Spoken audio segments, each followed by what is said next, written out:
media was on fire about all this. Shannon, how much of a break did Brady and the Bucs get from the officiating? Skip, I thought it changed some of the way the game was going. But Skip, I still believe the Bucs was winning this game. I believe the Bucs were the better team last night. And if they play another 10 times with the same lineup, the Bucs are going to beat them another 10 times. They just can't protect Patrick Mahomes. Skip, I mean, you got 8 penalties for, 95 yards in the first half, and the penalties led to a bunch of touchdowns. You get Chris Jones hitting the guy in the face right there in front of the official, 15 yards. Now, that did lead to a goal line stand, but you get lined up for a field goal. You got 3. Mecole Hardman lines up off sides. They take the 3 off the board. They get a touchdown. It was a ticky-tack. You get a long PI right before the half, spot foul, and then Honey Badger gets a PI call in the end zone, put the ball at the 1-yard line. That's a touchdown. Great whip route by Antonio Brown. Brady does a great job of throwing the ball, keeping it low so it doesn't get popped up or intercepted. Yep. The carom gets batted up into the air. Really, of all the calls, I didn't think the Mike Evans call in the end zone, Skip, I don't think he could have called that. The ball hit the back wall, so unless he stretch Armstrong, I don't think he's catching that. I thought the one on Ward with a little ticky-tack, the one Honey Badger ended up picking off. But, Skip, they were doing it. It just, for me, considering how they let them play in the NFC Championship game, and then the way they called it was totally different. I don't know if they call a game like this in the regular season. They called this really close, and normally in a game like this, I remember playing in the Super Bowl my first 2 times with Mike. Mike, like, they're going to let you play. So don't expect to get the calls that we would normally get. Don't expect that. Brian Billick, when I was in Baltimore, said the exact same thing. They're going to let you play. I don't think they let them play as much as I would have liked to have seen.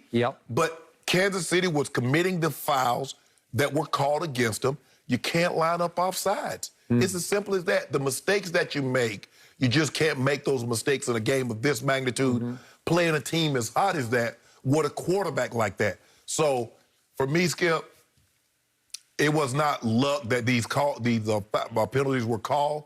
Luck goes to the prepared. What happened when preparation meets opportunity. Tampa, I want to say this again so everybody out there can understand. Tampa was the better team last night. That's why they won. Okay, that is very big of you to acknowledge that publicly. I appreciate that. The point of this discussion is that there was no late game-changing call. There was no Saints-Ram uncalled penalty that vaulted the Rams into that Super Bowl a couple of years back. Or the Green Bay call on 3rd down and short and gave Tampa the 1st down. Okay. None of that happened. All the calls happened in the first half, but late in the first half. And I'm going to try to be incredibly objective about this because the Brady haters have some points here if we go through them.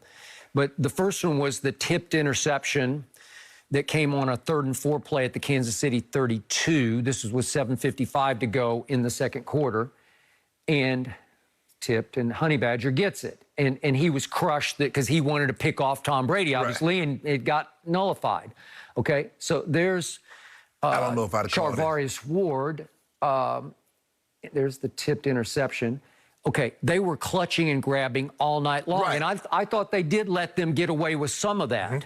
That one was pretty blatant to me, and Mike Evans is such a load because he's 6'5", 2 whatever he is, 235, and they do, it's the Shaquille O'Neal sort of syndrome of they let him beat on him a lot. But that one, he was grabbing, holding, pulling on him. And whoever, the ref on that side said, I can't let you go that far. And so that negates that intercept. I didn't have a problem with that penalty. Okay, now we get to the offsides. They call it on Mecole Hardman, but it looks to me like Antonio Hamilton is also offsides on this. There's the tipped interception. Here's the field goal play. I think it was a double offsides, but the official play-by-play says it was Mecole Hardman coming from the top of the screen, but it looked like that Hamilton lined up offsides to me. So I don't have a huge problem with that. He lined up outside. It just looked like he lined up. Do they sometimes let that go? Sometimes, Skip, but it's the Super Bowl. It's the D Ford play. Okay. Remember in the AFC Championship game, he landed up offsides and it negated an INT. Okay, and so that leads to the 17-yarder to Gronk. Okay, Yes. for the 14 to what was it, 14-3 touchdown. Right. Correct. Okay, then we get to the sequence at the end of the half. Okay, to your point, it's 1st and 10 at the Tampa Bay 42 after the 2 timeouts, and you say, well, you know what's coming. They're going to try to get one, get one deep. Okay, so could this have gone uncalled? Brashard Breeland, again, I just thought he got his feet tangled. But they said, when you got your feet tangled, but could you say it was incidental? Well, he hits his back with his hand. He caught him on the heel. Right. Okay, well, that's pass interference to me because I don't think Mike's going to go down without that. And if you say that ball was too far, well, if you let him run all the way through it, he's 6'5". I don't know. Maybe if he keeps going, maybe he's got a chance to lay out and catch that. Okay, I'm throwing the flag on that one. I got no problem with that. Okay, so now we get down to the goal line and we get the Honey Badger play. And I am with you on this one. I probably would not have called this one. Again, did he have hands on him? Yeah, he did. Was the ball way overthrown? Yes, it was. The call gets made before Skip, look at this. Clear. I ain't gonna catch that, Skip. No. And Honey Badger does the great thing. He doesn't let him cross his face. He said, look, if you're going to hit me with the fade, okay, you got me. Okay. But I'm not going to let you cross my face. By the way, that was a max blitz. Everybody's coming. Brady had to throw it off his back foot and just throw it up for grabs, hoping that 6'5" would get there. I would have let that one go. So would have I. Okay. But that might have been the only one, though, Skip. Okay, I got that. But then it comes down to that set up the touchdown play, which was 1 yard to Antonio. And who did they victimize on that play? Honey Badger. It's Honey Badger. So they make the little in and out move with AB, and he throws it low so he can go down and snatch it at the turf. Okay? And Honey Badger didn't like it. And he had something to say to Tom about it. Here's the low throw that is his trademark down inside the 5. Okay, and then they get into it. And I don't know who started it. Brady wanted to finish it, and then, no, Honey Badger comes over, and he waves a finger at him. Okay, to me, I might have thrown 2 flags on this play. I might have, because they were both hot and heavy into this. Okay, so then, you know, it escalates into what we're about to talk about after that. But the point is, I thought that was a two-way foul.